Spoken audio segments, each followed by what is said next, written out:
어서오세요. 반갑습니다. 안녕하세요.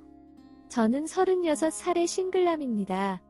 지방에서 가전제품 생산라인 관리자로 일을 하고 있습니다.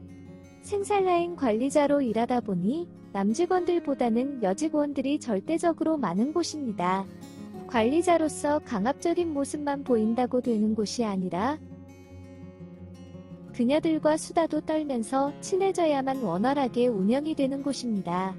수시로 그녀들과 이야기를 하다 보니 자연스레 그녀들의 가정생활, 연애 고민 등 많은 것에 대해서 알게 되었고, 본의 아니게 그녀들의 비밀스러운 사생활에 관해서도 듣게 되었습니다. 몇 년간 회사 방침 및 대내외적인 문제로 회식이 없다가 얼마 전 오랜만에 회식을 하게 되었습니다. 보통은 1차에서 식사만 하고 끝나는 경우가 많고, 아이가 있는 유부녀 직원들이나 자기 생활이 있는 싱글 여직원들은 회식에 잘 안 오는 편인데, 그날 회식은 평소에 잘 참석하지 않았던 직원들까지도 다 참석해서 2차까지 술자리까지 자연스럽게 이어지게 되었습니다. 이미 수많은 이야기를 나눌 만큼 친한 사이이기도 하지만 술이 들어간 그녀들의 거침없은 대화들은 옆에 앉아서 듣기 너무 민망한 수준이었습니다. 몇 번을 도망가려다 붙잡혀서 앉아있다가 화장실 간다는 핑계로 자리를 그곳을 빠져나와 구석의 조용한 자리로 옮겼습니다. 혼자서 조용히 맥주를 마시며 술집에 들려오는 신나는 노래를 듣고 있었습니다. 오랜만에 오는 술집이라서 그런지 노래만 듣고 있어도 너무 즐거웠습니다. 그렇게 나름 즐겁게 회식을 보내고 있는데 얼굴이 붉게 물든 이내가 보는 술잔을 들고 제 옆자리로 왔습니다. 젊은 사람들과 가서 놀지 왜 여기로 왔냐고 물었습니다. 저와 연애하려면 옆에서 술을 마시면서 취해야 한다면서 애교 섞인 말을 하는데 살짝 심쿵하긴 했습니다. 하지만 이내는 육아로 집에서 쉬다가 3살 된 아들이 어린이집을 가기 시작하면서 작년부터 일을 시작한 유부녀입니다.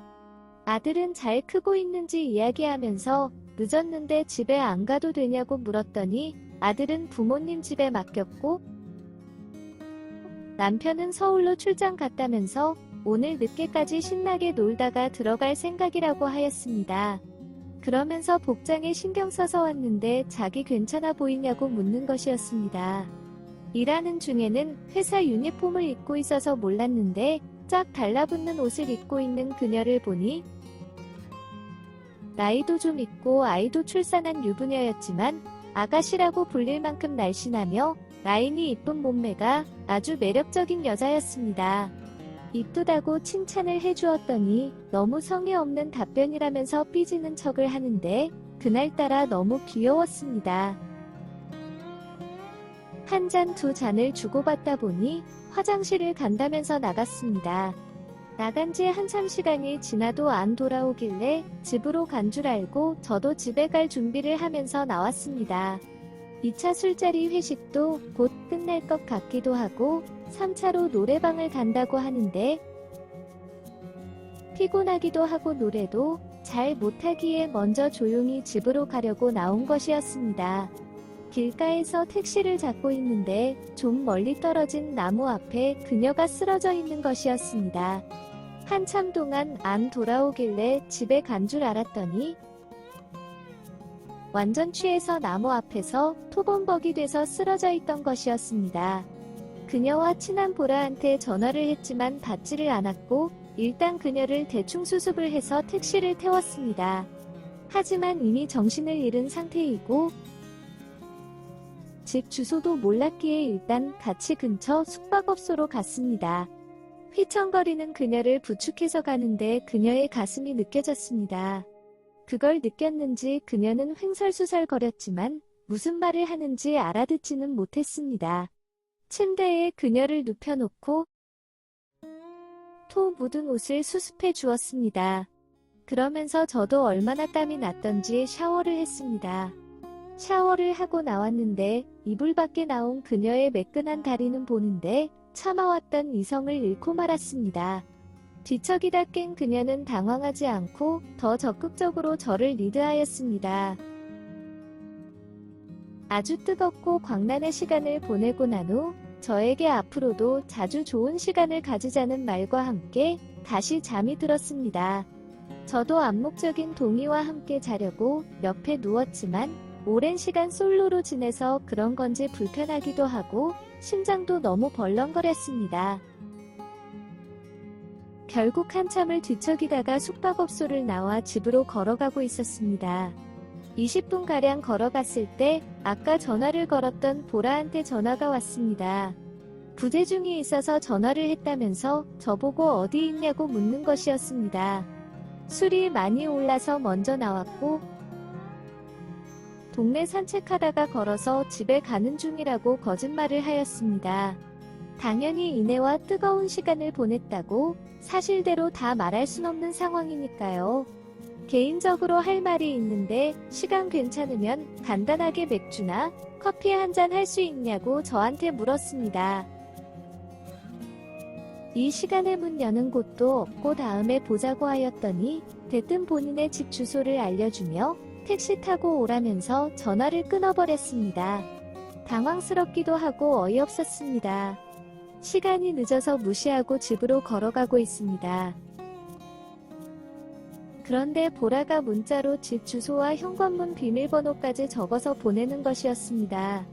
무슨 할 말이 있는 것 같아서 어차피 내일 쉬는 날이기도 해서 그냥 보라네 집으로 갔습니다. 밖에서 보이는 보라네 집은 희미한 불빛만 있었고 전화도 받지 않아서 자는 것 같아서 그냥 돌아갈까 하다가 그래도 집 앞까지 왔기에 일단 알려준 비밀번호를 누르고 들어갔습니다. 얇은 하얀색 원피스에서 그녀의 몸매가 살짝 보였습니다. 저를 다시 한번 심쿵하게 만들었지만 이미 뜨거운 시간도 한참 동안 걷다 와서 그런지 금세 이성을 찾을 수 있었습니다. 너무 덥다면 시원한 물 한 잔을 달라고 하였고 할 말이 뭐냐고 물었습니다. 아까 이내와 택시 타는 것을 봤다면서 이 시간까지 뭐 했고 묻는 것이었습니다. 그래서 제가 그때 왜 내 전화 안 받았냐고 물었더니 일단 자기 물음에 먼저 답하라면서 보라는 저를 추궁하였고 집에 먼저 가려다가 너무 많이 취한 채 쓰러져 있는 이내를 발견했고 택시를 타고 집에 데려다 주었다고 하였습니다. 그녀는 거짓말하지 말라면서 몇몇 집이 이내네 집인데 같이 가서 확인해 볼 거냐고 물었고 결국 숙박업소에 데려다 주고 나왔다고 다 말해 주었습니다. 물론 뜨거운 시간이 있던 이야기는 하지 않았습니다. 몇 번이나 확인하고 추궁을 하던 보라는 사실 저를 좋아했었다면서 이내랑 둘이 택시 타고 가는 것을 보고 오해를 했다고 솔직하게 말을 하는 것이었습니다. 그러면서 자기와 만나보는 것이 어떠냐고 묻는 것이었습니다. 올해 30살이 된 보라씨가 이제 곧 40살이 되는 저에게 고백을 한다는 것이 당황스러웠습니다. 단 한 번도 저에게 사적으로 감정이 있을 거라고는 예상하지도 눈치를 채지도 못했던 상황이었습니다. 더듬으면서 아무 말도 못하는 저에게 다짜고짜 키스를 해버렸고 저를 꽉 끌어안았습니다. 그녀의 몸매, 그녀의 숨소리, 그녀의 향기가 저를 자극하였고 결국 그녀와 같은 침대에 누웠습니다. 그날 그녀의 집에서 뜨거운 시간은 물론 잘 몰랐던 서로에 대해 알아가면서 주말 내내 같이 있었습니다.